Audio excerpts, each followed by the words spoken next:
Je voudrais du soleil vert, des dentelles et des théières, des photos de bord de mer, dans mon jardin d'hiver. Je voudrais de la lumière, comme en Nouvelle-Angleterre. Je veux changer d'atmosphère, dans mon jardin d'hiver.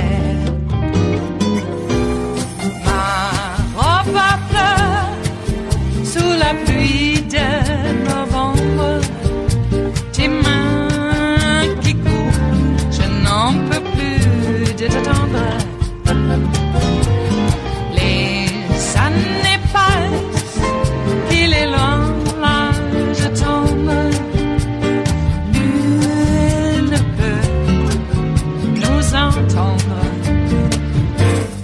Je voudrais du Fred Astaire, revoir un latte. Here's the Attorney General of the United States a few days ago saying some things that caused a lot of concern, including his claim that people staying in their homes, protecting senior citizens and protecting their loved ones with underlying conditions, that somehow is bad as slavery.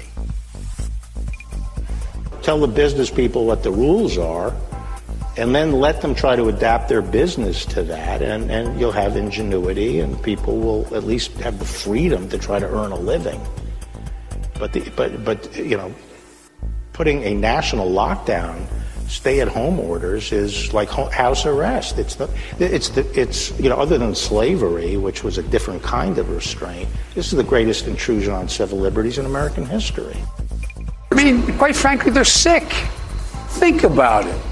Did you ever think, any of you, you'd hear Attorney General say that following the recommendations of the scientific community to save your and other people's lives is equivalent to slavery? People being put in chains. You lost your freedom because he didn't act.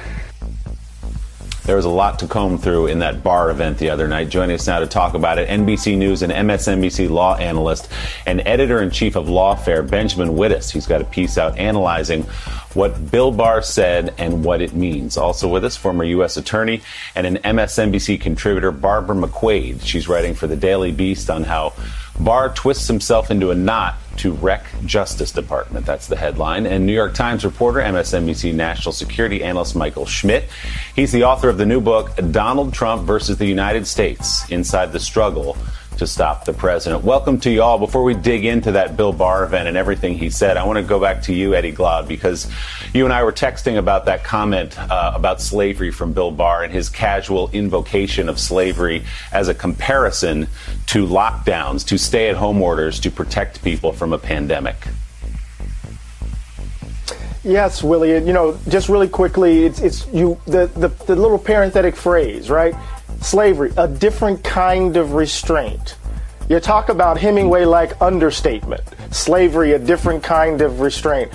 It seems to me that William Barr is searching so desperately to find a way to describe white Americans who refuse to wear masks as victims, that he's reaching for comparisons that not only don't make any sense, but reveal a kind of moral tone deafness that really reveals his character in interesting sorts of ways. That's the first thing.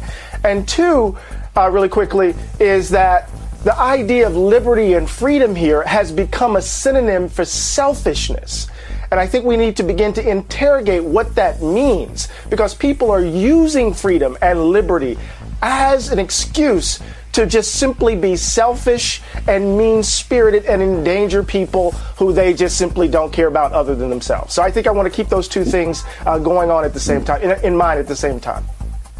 What a precipitous decline. Ben Wittes, it is hard to believe that there were some Washington establishment figures vouching for William Barr when he applied to this job by writing that ridiculous memo, and when he was getting voted upon in the United States Senate. And it seems that, like Donald Trump, we are not surprised, but we at least observe him reaching new depths every week, every month. Well, I'm afraid to say I was one of the people who was optimistic about Bill Barr when he was nominated, notwithstanding So let me ask the memo. you, what happened to him, Ben? What happened to him? I have no idea. This was a very strange speech. Even the plain text of the speech was very strange and would have been very controversial.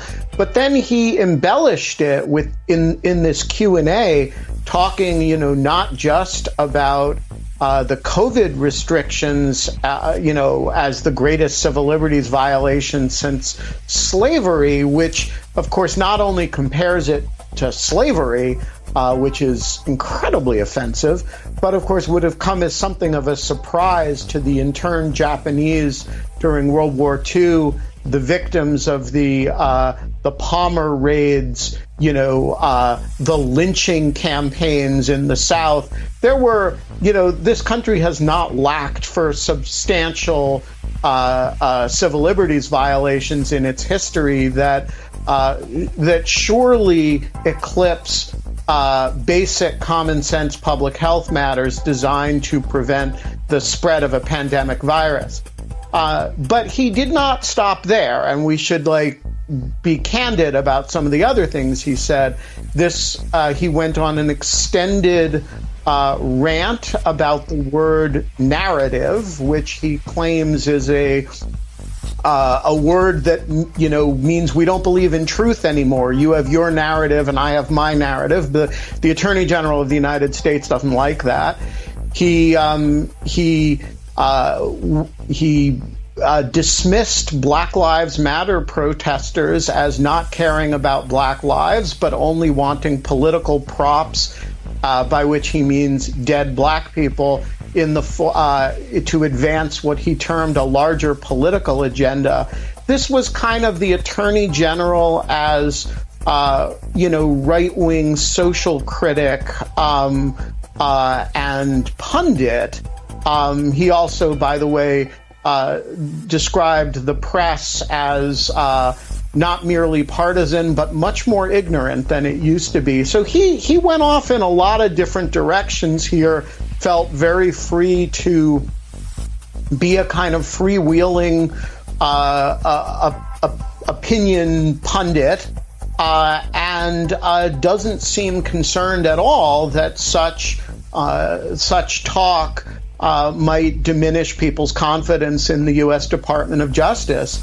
And that's all before you get to the substance of his prepared remarks. Well, and of course, it was bizarre coming from an attorney general. You can only think he's hoping to be able to draw large speaking fees in Russia in 2021, or maybe even get a fellowship at one of the universities in Hungary to prop up Orban or other anti-democratic leaders in Europe. It is Friday, the 18th of September of 2020, and you are in West Coast Cookbook and Speakeasy. I am your chef de cuisine, Justice Putnam. Gunnar the English Bulldog is our snoozing sous chef, and our daily special is Blue Moon Spirits Fridays. We are all Nighthawks in the diner of life, indeed. Well, we've made it to another weekend, which means, well, there's no rest for the wicked, is there? No, those wicked people are going to be doing all the wicked things that they do, and we'll have to put up with it, and hopefully we can push back. Boy, the election's coming up very fast, isn't it? What is it, 44 days now? 44 days? Boy, oh boy. Got a few debates lined up, apparently, and I think that Trump's going to still go on with this argument that Joe has dementia. Yeah, he's got dementia, all right. It is Town Hall. He gave a tutorial on soil science. among other tutorials. Quite knowledgeable for a guy who has dementia. No wonder Trump says he's on performance-enhancing drugs, because the performance-enhancing drugs that Trump is on don't even get him close to the mental acuity that Joe Biden has. Okay, well, you know, if you're going to be a dick, then I guess you're going to be treated like one, aren't you? Yes, you are. What are we going to put up with this weekend? More Bill Barr? Yeah, Bill Barr's on a tear, isn't he? I think that was quite illuminating at the top there. Yes, indeed, Bill Barr may be looking for a fellowship in Hungary, or maybe he's going to work at Steve Bannon's think tank, University for Neo-Nazi White Nationalists in Europe. Italy would not give Bannon the facility. He wanted some weird, I believe it was an actual castle, so that he could teach this, I don't know, weird neo-Nazi BS. How to take down the old Europe. The old Europe is what came out of the Marshall Plan. But hey, time is relative now, isn't it? Yeah, I think that they know that they are on a sinking ship. And like rats, lots of them are jumping off. I'm not going to say that this latest departure is the work of a rat. I would not say that. But I am going to say that people like Bill Barr and Trump and all these others, they're cornered. And they're wild animals now. And they know their lives are in jeopardy. And that's not being hyperbolic. Vlad has convenient ways of dealing with these things. Everybody says, oh, Trump's worried about going to jail. I think Trump is worried about his life. Do you think the Navalny poisoning was because Navalny is just a Putin critic? No, it was a message. It was Vlad saying, I take no great reward in doing this, but if I would do this to one of my critics, think what I might do to a friend who has let me down. That's what we're looking at. Trump is way past the horse's head at the foot of his bed. Way past. In fact, I think that's probably why he ran for president. When you owe the mob money, the mob's going to get their money, or they're going to exact some sort of retribution. And sometimes it's breaking a leg. With the Russian mob, it tends to be, well, a little bit more brutal than that.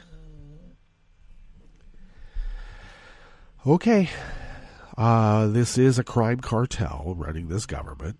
We have to recognize that. I think, well, everybody listening to this show does, but I'm just being rhetorical.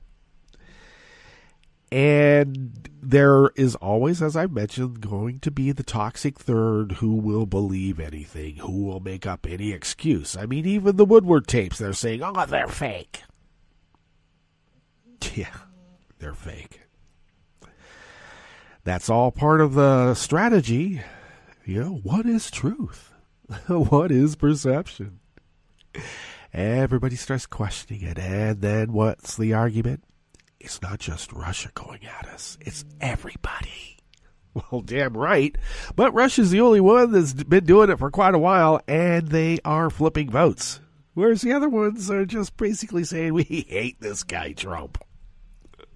And who are the other ones? They're our allies, thankfully.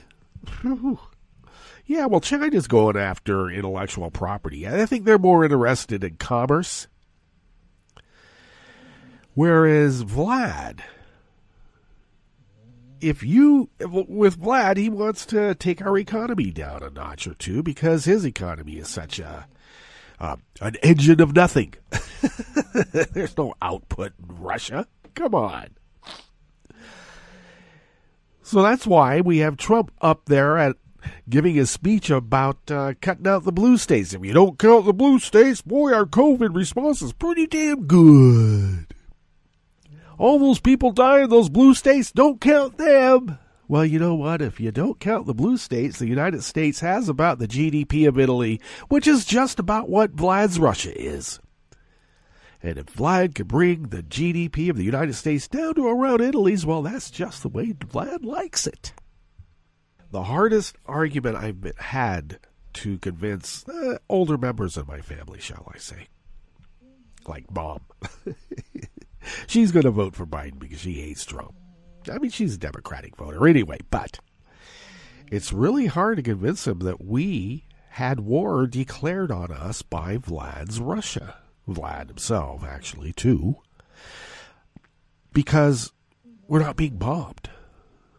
He declared war. They hacked into our electrical grid. They've hacked into sewage plants, of all things.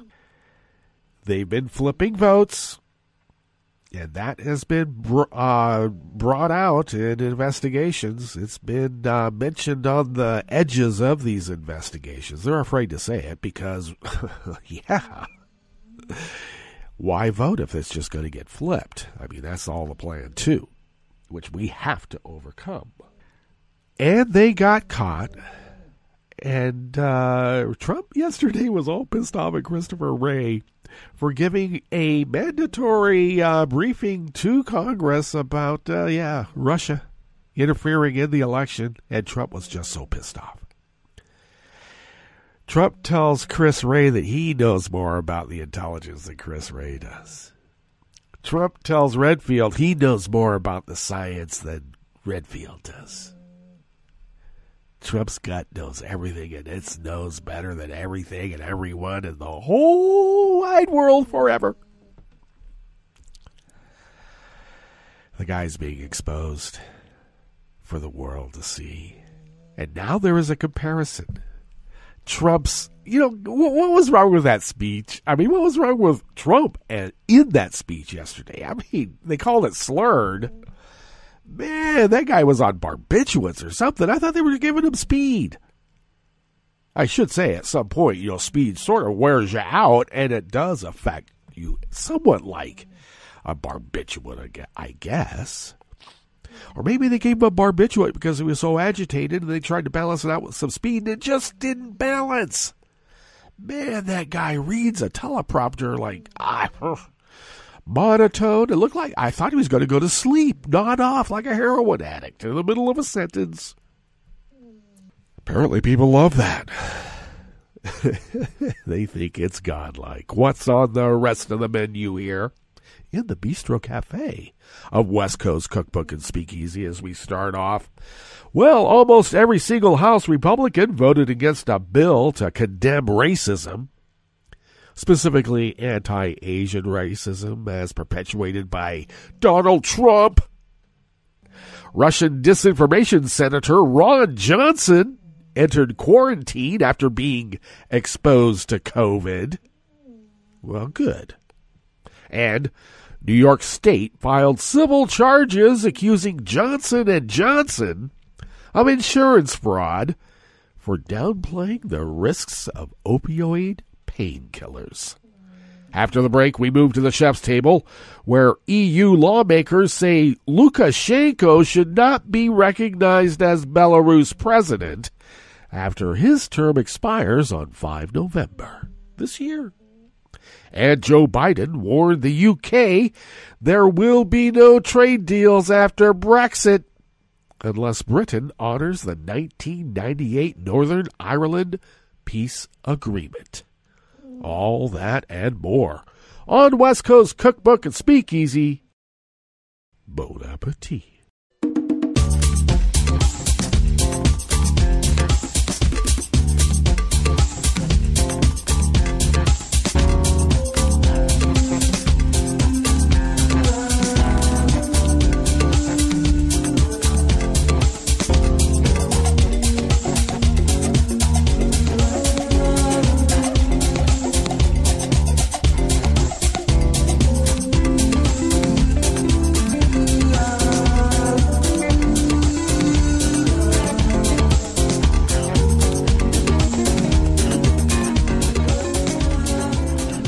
bottom of our homepage at netrootsradio.com. Off to the right-ish of the page is the chat room link, monitored by Kelly Lincoln. Not the link, but the chat room. Oh, indeed.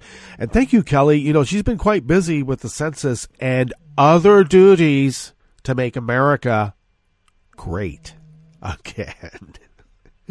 Not in the MAGA sense, please. But thank you, Kelly, for all that you do for not only the station, but the world. Thank you. And if you would like to then take a gander to the leftish of the page, near the bottom of our homepage at netrootsradio.com, there is a link to our Patreon page. And yeah, we always need money. Jeez. But we pay our bills, and that keeps us under the radar from the powers that be who want to charge us with sedition, merely for being critics of a mobster and his cartel government. Imagine that. But your generosity over all these many years has allowed us to fulfill our civic duty. And I should say we need more of you. And I know these are perilous times. Money is hard to come by. But if you could afford, say, how about the cost of an espresso-type coffee drink? If you could send those funds our way, we can stretch those dollars beyond compare and pay our bills, fly under the radar, get the needed machinery that we have to get by December, because everything's shutting down. Windows 7 is going away. That's how old these machines are. And the MacBook is getting battery expansion. It's quite old now, too, but they're working like workhorses, and they need a little bit of rest. They don't need to work so hard. We have the machines identified. We've been accumulating all the peripherals and the software. Because of your generosity, we've been able to do that. And thank you. Because since we've been doing this for almost 10 years, we're kind of like in a flow. You know? Got some momentum going. They think they can stop us. Well, they can try. Because this is America, after all, for now. If you would like to follow Netroots Radio on Twitter, it is so simple because Tom made it simple. And he takes care of the Twitter platform. Thank you, Tom. And you can find Netroots Radio on Twitter at Netroots Radio. That's how simple it is, and that's how simple Tom made it. Thank you, Tom. I am at Justice Putnam on Twitter, so go ahead. Follow me there. I post the show notes and links diaries on Daily Kos about 10 minutes before showtime. Put those out on social media so you'll know what the show notes and links are. Then you can go to the links at the show notes. Yes, round out it and find out what the jokes are all about. Yeah. Follow the show on Twitter at Cookbook West and pick up podcasts by way of Spreaker, Stitcher, TuneIn, iHeart, YouTube, iTunes, and it looks like maybe even Amazon. We're going to go ahead and put our Spreaker is offering Amazon as part of the distribution platforms for auto distribution. Have to be okayed, but maybe even on Amazon. So get the podcasts. They're there because not everyone can listen to this live. Not everyone. Okay, let's dive into this first offering here in the Bistro Cafe of West Coast Cookbook and Speakeasy. You know, it's Blue Moon Spirits Fridays. I failed to mention that the French 77s are virtually mixed, poured, and ready for your, well, imbibing pleasure. Is that redundant? Isn't imbibing pleasurable in and of itself? Maybe. We just like to enunciate it. Put a little exclamation point, if you can say it. Emily Singer at American Independent brings us this first offering here in the Bistro Cafe at West Coast Cookbook and Speakeasy. Nearly every single House Republican yesterday, Thursday, voted against a resolution to condemn the anti-Asian sentiment that spread across the U.S. during the COVID-19 pandemic. The resolution still passed, with 229 Democrats and just 14 House Republicans voting for it.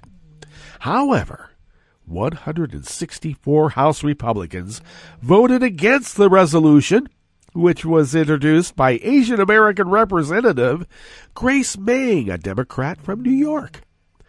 Anti-Asian hate crimes have skyrocketed during the coronavirus, with racist people directing their anger about the pandemic at people of Asian descent because it's the Chinese wrong.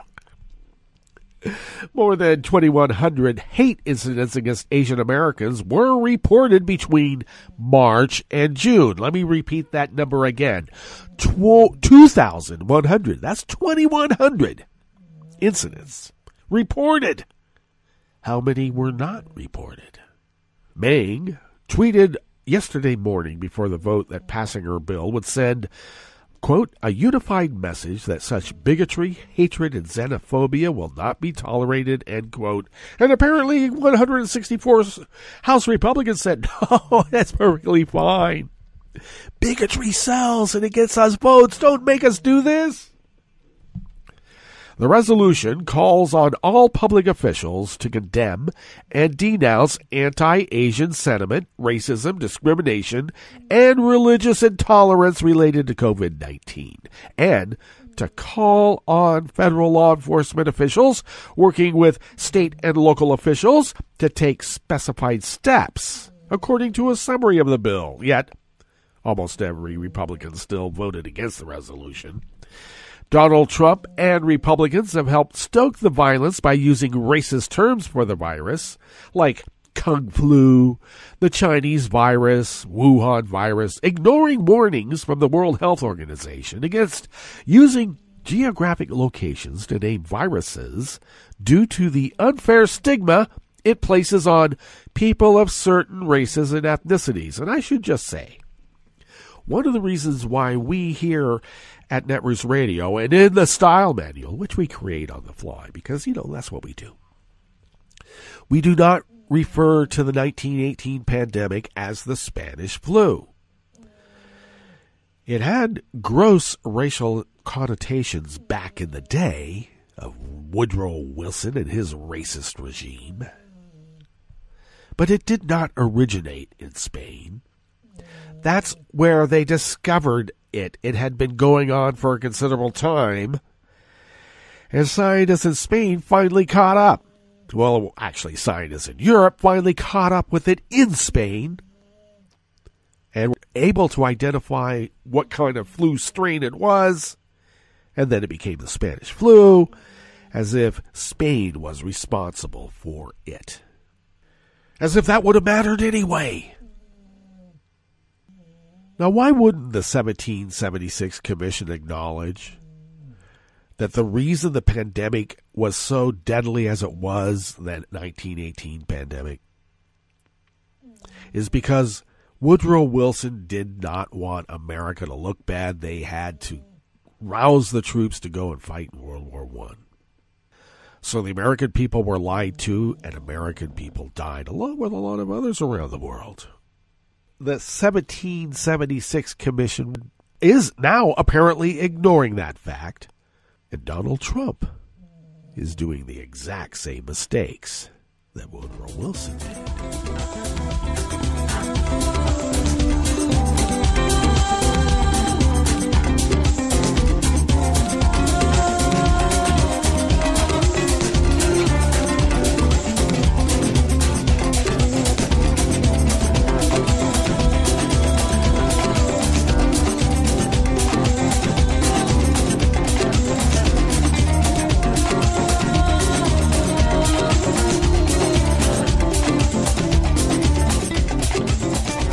Anonymous worker bees at Reuters bring us this next offering here in the Bistro Cafe of West Coast Cookbook and Speakeasy Blue Moon Spirits Fridays. And I'm sorry, but karma is what karma does.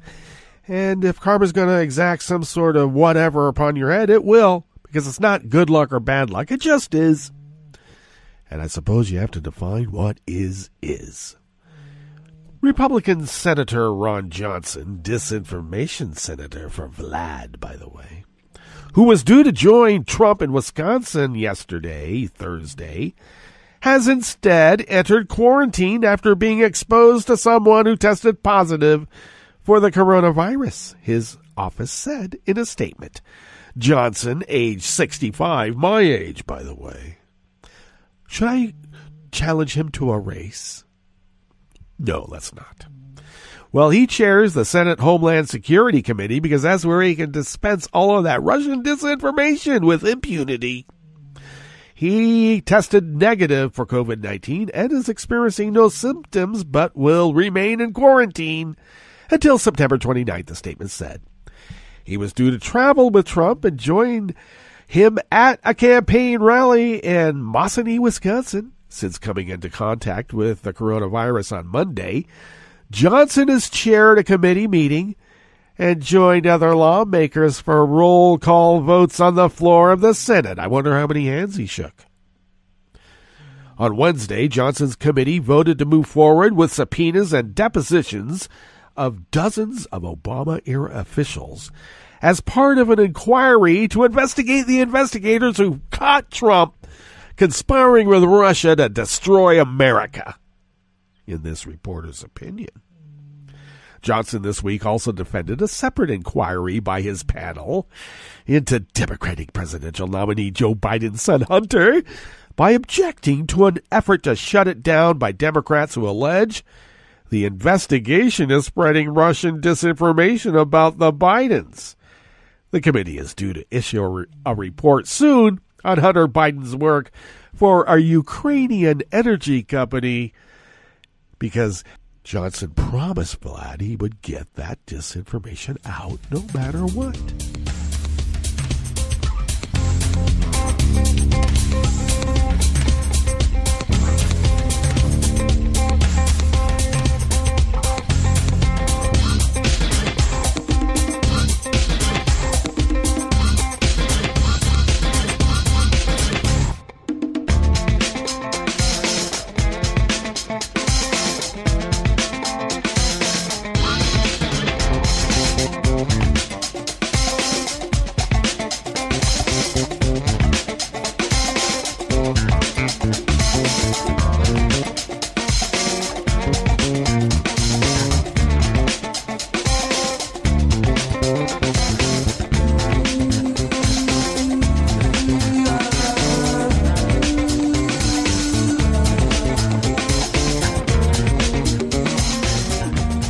Jonathan Stemple of Reuters brings us this final offering here in the Bistro Cafe of West Coast Cookbook and Speakeasy.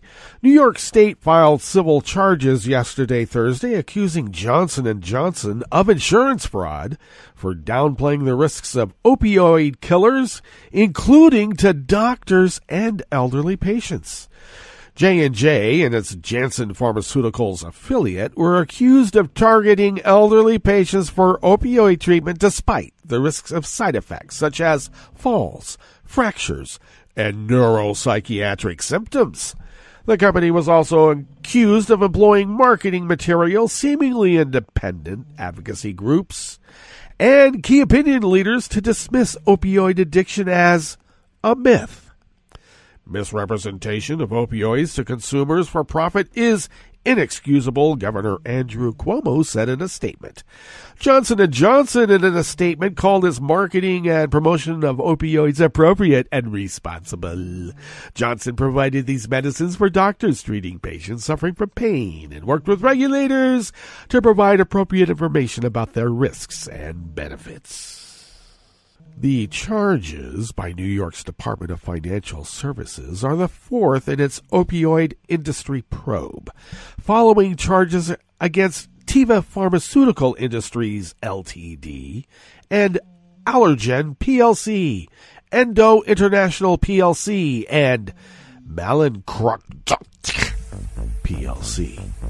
New York said Johnson & Johnson manufactured opioid products in the state, including Nucynta and the fentanyl patch Duragesic, and received multiple U.S. Food and Drug Administration letters challenging its fentanyl patch marketing claims.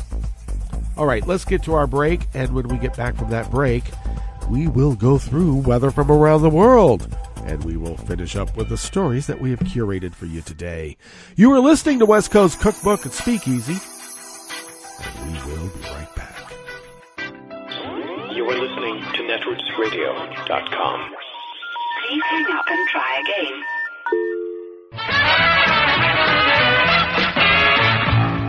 From a point at sea to the circles of your mind, a new force is at work for planetary transformation.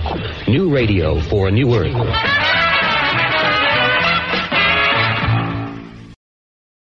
This is Take Two Movie Review. I'm Kim Lowe. This week, it's the same word backwards and forwards. Christopher Nolan's new action thriller Tenet is the film tasked with bringing throngs back to the theaters after the quarantine. It certainly has a lot going for it. A $250 million budget buys a lot of effects, slick editing, over-the-top sound mixing, and plot twists if by the dollar. It's the last point where this one's problems emerge. In our allotted time, only the most general plot description is possible. Our hero, identified in the credits only as the protagonist, played by John David Washington, is an agent with no backstory whatever, working for the Tenet organization, trying to prevent an apocalypse by manipulating the flow of time. Early on, a white-coated scientist explains the basics. Having studied objects from the future with so-called inverted entropy, she's determined that there exists in the future a weapon that can destroy the past, which is to say our present. Enter a sadistic Russian arms dealer, his victim wife, and the protagonist's mandatory sidekick, brought off by Kenneth Branagh, Elizabeth Debicki, and Robert Pattinson, respectively, and we're off to what the New Yorker reviewer Anthony Lane calls Mission Indecipherable. Set amidst postmodern grandeur, big yachts, and with the multi-continental shooting we know Nolan loves, we get gunplay, car chases, and military operations in real and inverted time. Ironically, along with modern effects a la his Inception, most of the dazzle here is one of the oldest cinematic effects there is, running things backwards. So two questions emerge. Can a movie be considered good if you need an external plot summary to figure it out? And if it can be, should you consult that summary before or after you see it? Tenet certainly looks smart, but you might not feel that way leaving the theater. This has been Take Two Movie Review. I'm Kim Lowe. Catch up with us at TakeTwoMovieReview.com and feed us back on our channel on YouTube.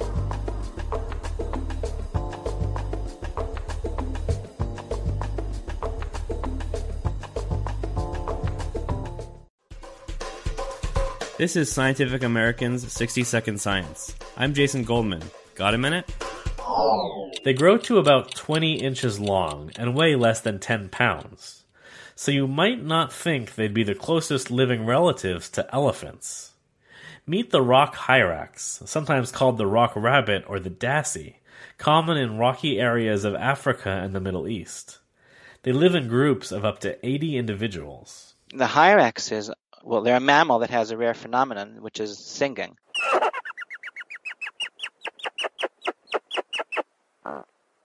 We know a lot of birds singing, but we don't have many mammals that actually perform a song, a complex song with different syllables coming in bouts.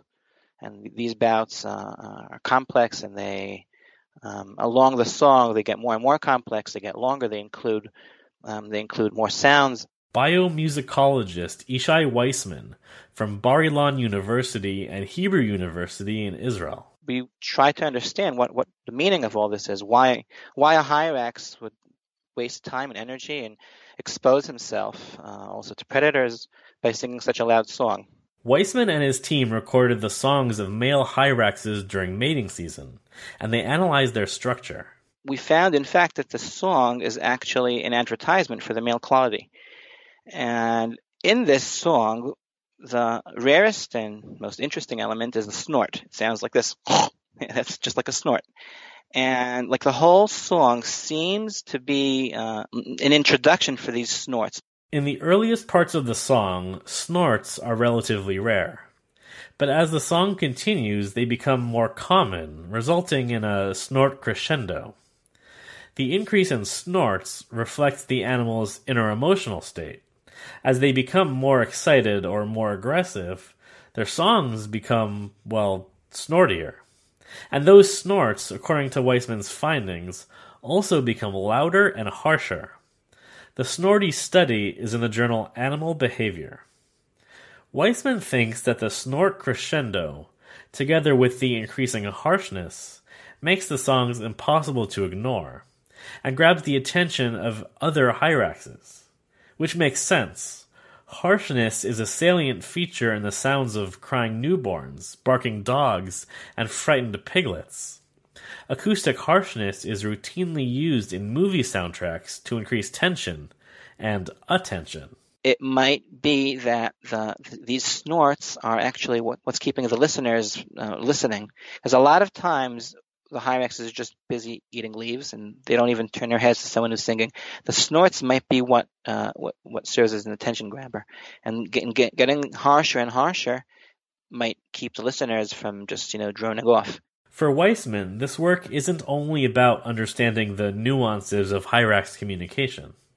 He believes that understanding why Hyraxes sing and how they construct their songs could reveal something about the evolutionary origins of human speech and human music, which is no snorting matter. Thanks for the minute. For Scientific American's 60-Second Science, I'm Jason Goldman. This is a message from CDC.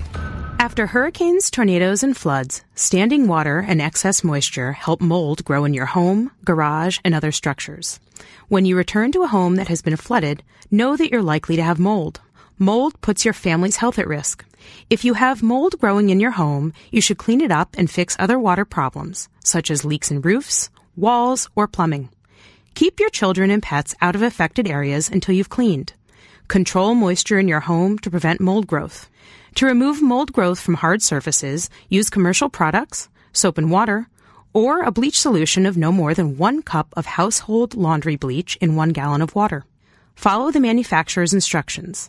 Never mix bleach with ammonia or other household cleaners. It will produce dangerous, toxic fumes.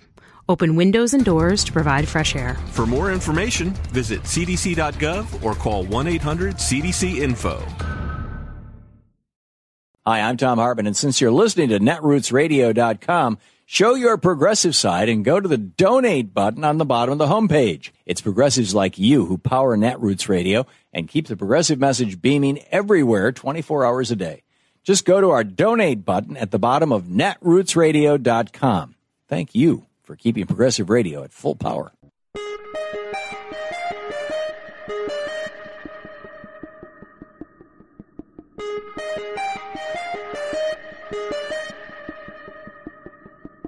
I'm Rick Smith, and this is Labor History in 2.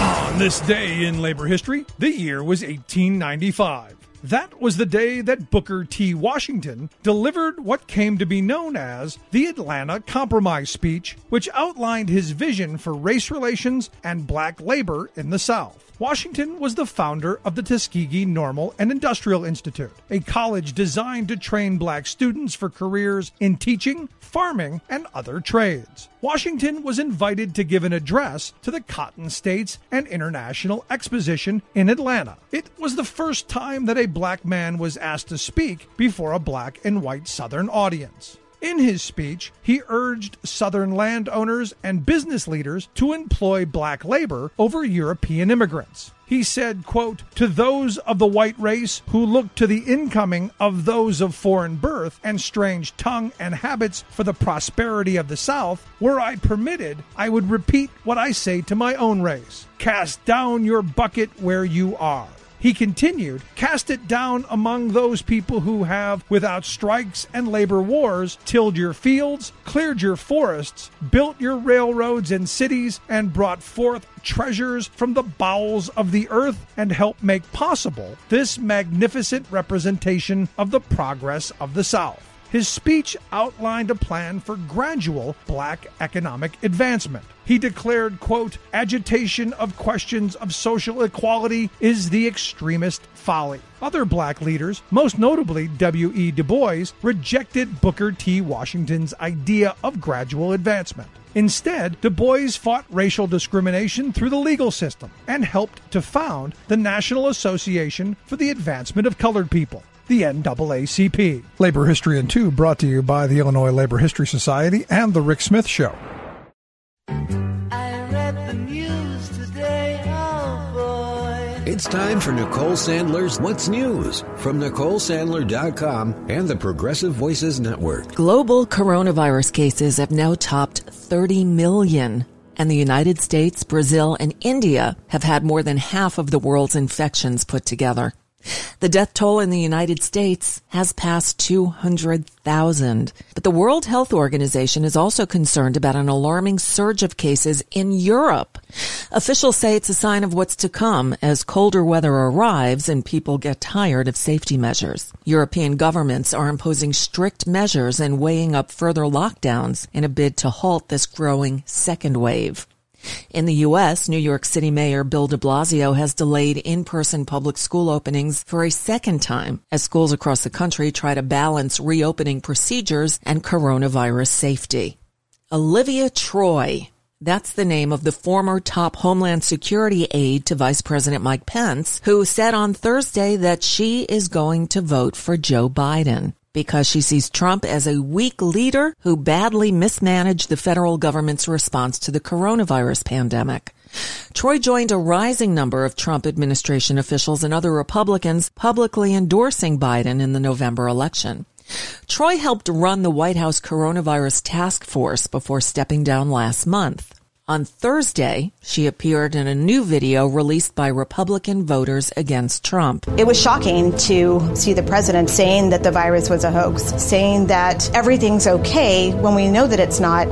The truth is, he doesn't actually care about anyone else but himself. He made a statement once that was very striking. I never forgot it because it pretty much defined who he was. When we were in a task force meeting, the president said, maybe this COVID thing is a good thing. I don't like shaking hands with people. I don't have to shake hands with these disgusting people. Those disgusting people are the same people that he claims to care about. I have been a Republican for my entire life.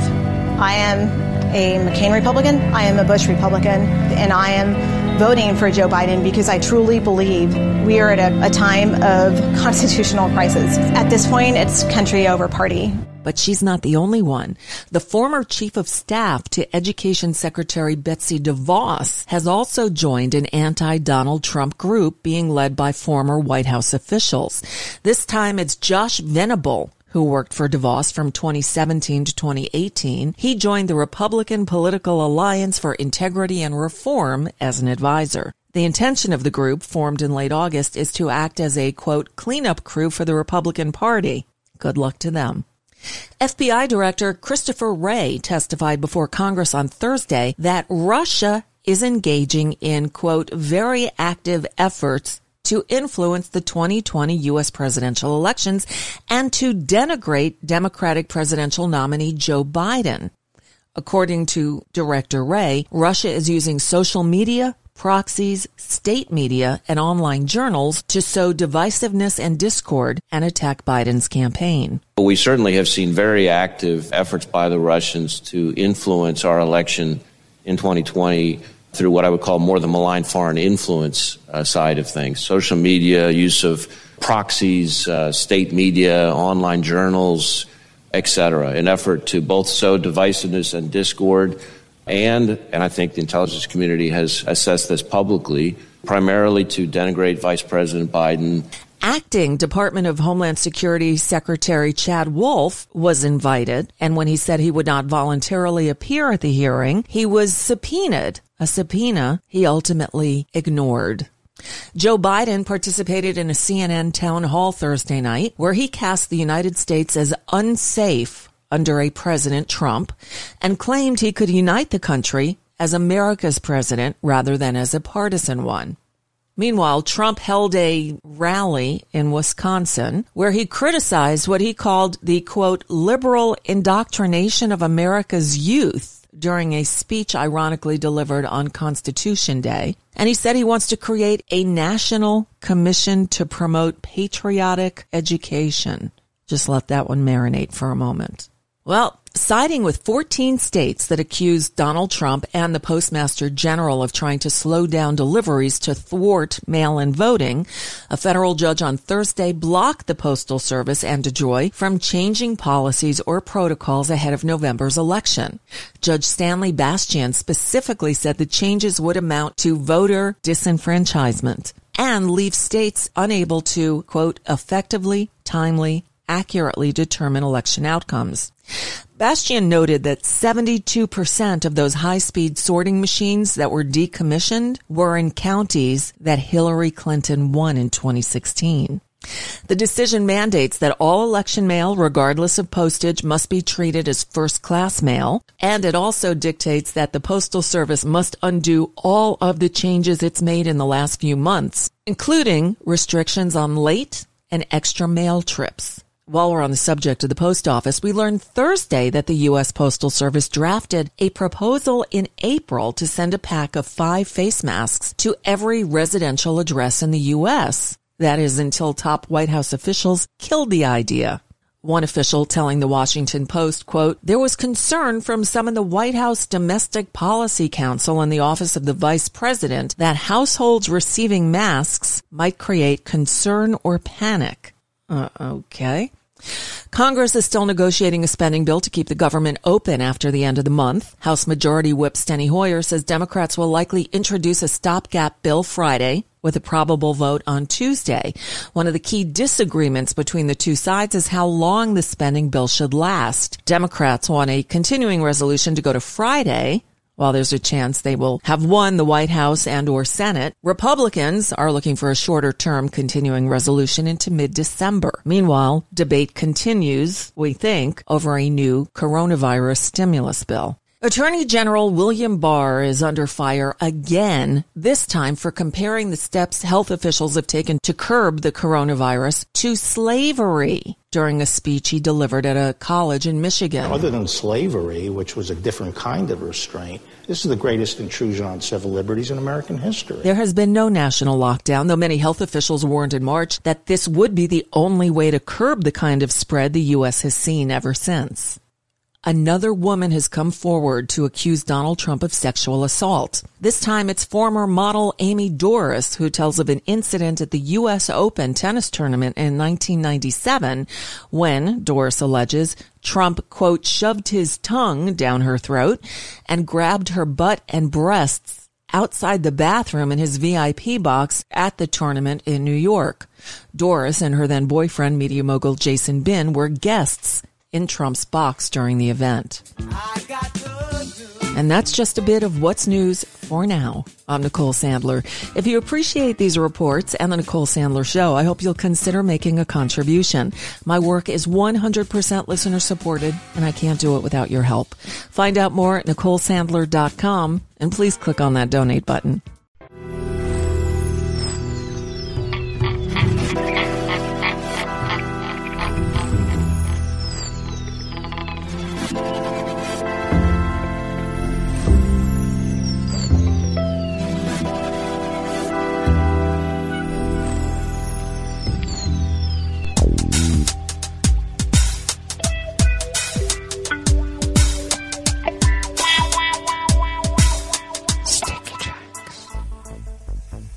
Thank you for accompanying us here to the chef's table at West Coast Cookbook and Speakeasy. Blue Moon Spirits Fridays. We always begin, weather from around the world, along the banks of the Rogue River, in the Rogue River Valley of Southern Oregon on the west coast of the continental United States of America, where it is currently 65 degrees Fahrenheit, expecting only a high of 70 to 73, much cooler than yesterday. Overcast with showers at times, though we have to expect widespread areas of smoke and haze, which right now is not hitting us too hard here at the mothership. We have the abode opened up for now.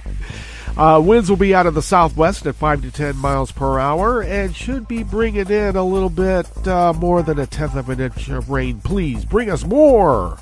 Partly cloudy skies tonight with lows in the mid-50s. Areas of smoke and haze are possible, and winds will be light and variable. Tomorrow, Saturday, some clouds in the morning will give way to mainly sunny skies. Of course, smoke and haze are possible with a high in the mid-70s. Confirmed coronavirus cases in Jackson County down here in southern Oregon have now spiked to 1,007 with 3 confirmed dead. And it's only going to get worse, unfortunately. Ragweed pollen right outside the window here at the mothership is considered high, and the air quality index, though at the top of the ridge, is unhealthy. Right here, it's at 151 parts per million on the air quality index. Unhealthy at the ridge is where the weather station is. But down here, our AQI index is much lower. We're about 48 parts per million. The daytime UV index is moderate at 5. Barometric pressure is falling at 29.97 inches. Visibility is at 7 miles, and relative humidity is at 92%. Weather from around the world is brought to you by people's personal weather stations that they purchased. These people planted these purchased personal weather stations somewhere on their property, and these people positively live around the world. They do.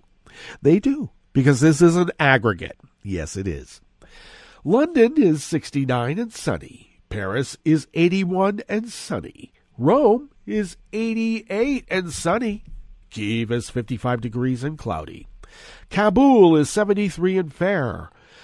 Looks like Hong Kong is 78 degrees with a rain shower. Tokyo is 83 and partly cloudy. Sydney, Australia is 63 and cloudy. San Francisco, California is 60 degrees and mostly cloudy. And New York is 65 degrees Fahrenheit, cloudy with a gale warning. And that is weather from around the world, brought to you by people's personal weather stations that they purchased. These people planted these purchased personal weather stations somewhere on their property. And these people positively live around the world.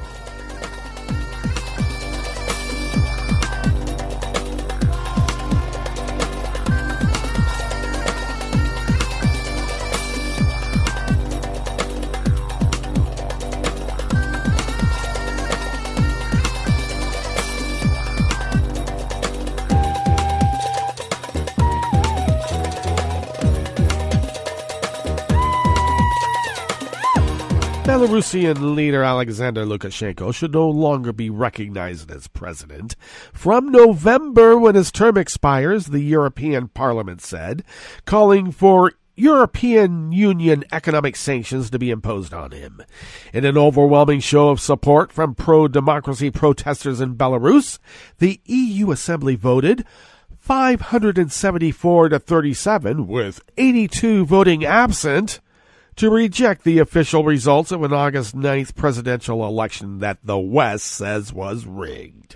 While the European Parliament's vote is not legally binding, it carries political weight and can influence how the EU invests in Belarus or grants financial support.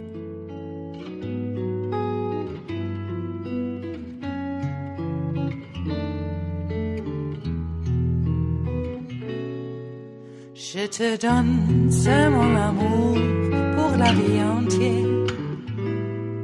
La promesse de me trouver à tes genoux. Aussitôt que tu m'appelles, rester toujours fidèle. C'est tout, c'est tout.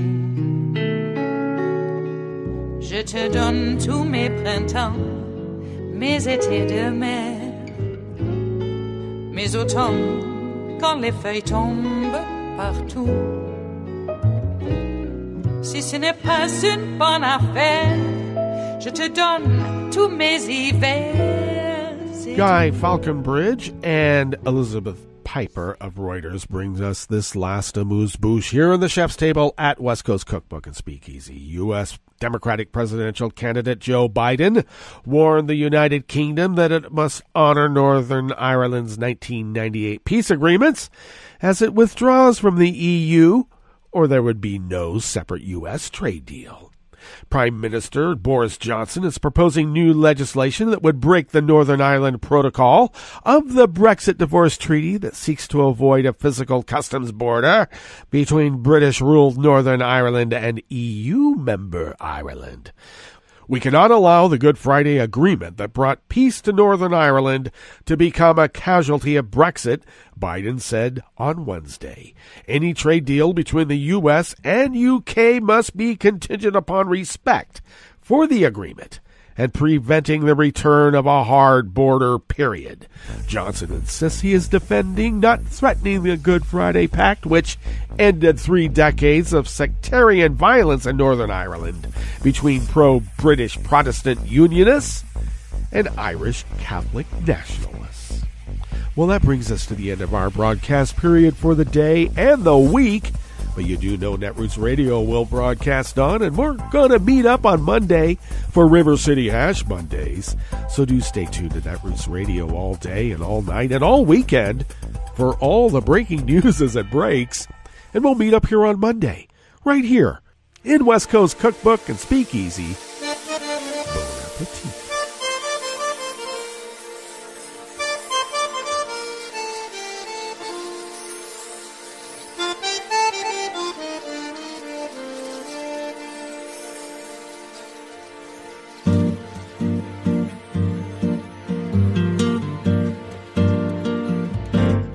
Je voudrais du soleil vert, des dentelles et des théières, des photos de bord de mer, dans mon jardin d'hiver. Je voudrais de la lumière, comme en Nouvelle-Angleterre.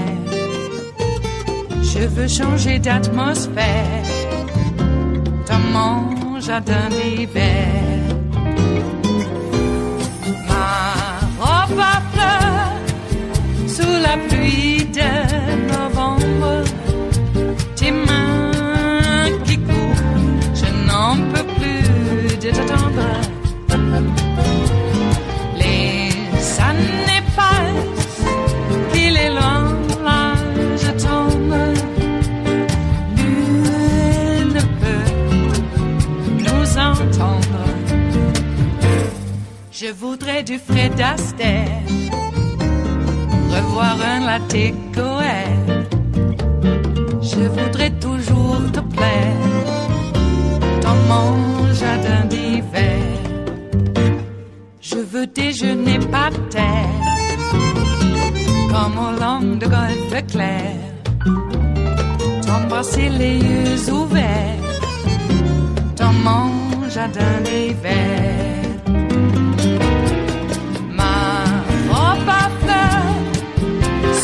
Pluie de novembre, tes mains qui courent, je n'en peux plus de t'attendre. Les années passent, il est loin, là je tombe. Nul ne peut nous entendre. Ba-da-da-dum-di-da-dum. Ba-da-da-dum-di-da-dum. Ba-da-da-dum-di-da-dum. Dans mon jardin d'hiver. Ba-da-da-dum-di-da-dum.